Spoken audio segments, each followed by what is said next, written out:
নমস্কার বন্ধুরা, আজকে আমি কাতল মাছের পাতুরি বানায় দেখাবো। সবার প্রথমে কাঁচা লঙ্কা, রসুন, আদা বেটে নিতে হবে।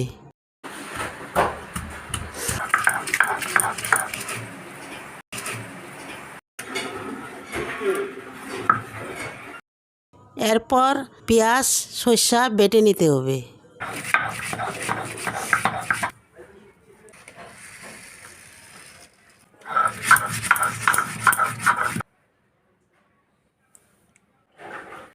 তারপর কাতল মাছগুলো ভালো করে ধুয়ে নিয়ে তার মধ্যে লবণ, হলুদ এক এক করে মশলাগুলো দিয়ে এরপর অল্প তেল দিয়ে ভালোভাবে মেখে নিতে হবে।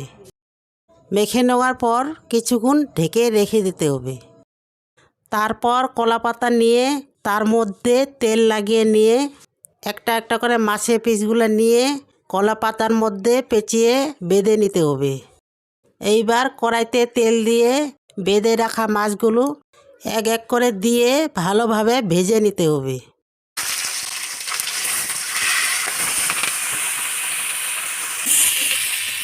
এরপর ভালো মতন ভাজা হয়ে গেলে নামিয়ে নেবেন। আমার এই ভিডিওটি যদি ভালো লাগে অবশ্যই কমেন্ট করে জানাবেন।